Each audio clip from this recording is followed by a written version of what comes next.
L'intérêt pour le crowdfunding immobilier ne se dément pas. Il affiche encore de très belles performances.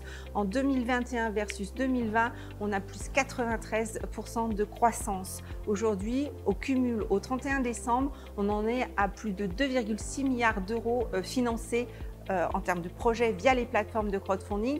Ça fait plus de 3200 projets. Et les plateformes, elles, continuent leur interprofessionnalisation, elles continuent de se structurer et vraiment aujourd'hui, on a de très beaux acteurs. C'est presque 1000 porteurs de projets qui ont été financés par du crowdfunding immobilier. Alors, porteurs de projets, c'est quoi? C'est les aménageurs fonciers, les promoteurs immobiliers, les marchands de biens. Historiquement, c'est majoritairement les promoteurs immobiliers qui faisaient appel au crowdfunding immobilier. La Covid est passée par là. Les marchands de biens ont trouvé l'attrait du crowdfunding et aujourd'hui, ils sont à la première place des professionnels de l'immobilier financés via du crowdfunding.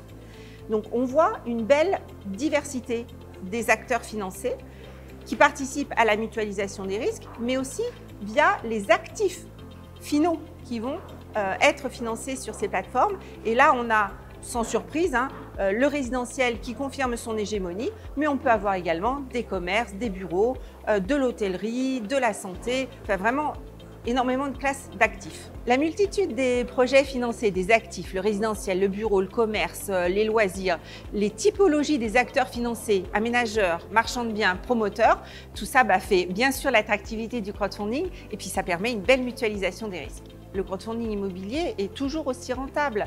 On est à plus de 10 points de rentabilité actée sur les projets effectivement remboursés au 31 décembre. Ça nous fait 18% des montants financés, 28% des opérations.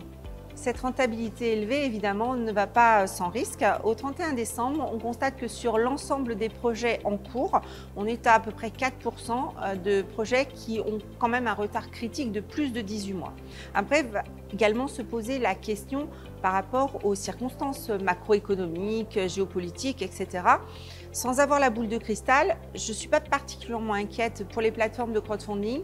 Elles vont encore continuer, comme elles l'ont fait par le passé, à ajuster leurs critères de sélection. Par exemple, pour un promoteur immobilier, on va peut-être encore avoir une petite augmentation au niveau des demandes de pré-commercialisation des biens. Pour 2022, je pense que ça va être encore une belle année pour le crowdfunding immobilier. Je dirais un plus 20 par rapport à 2021.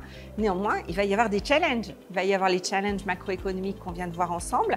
Il va y avoir la gestion de ces retards potentiels. Puis il va y avoir le beau challenge du statut européen. Mais là encore, gros potentiel d'ouverture puisqu'on développe, on ouvre le marché encore plus de potentiels investisseurs et de porteurs de projets à financer.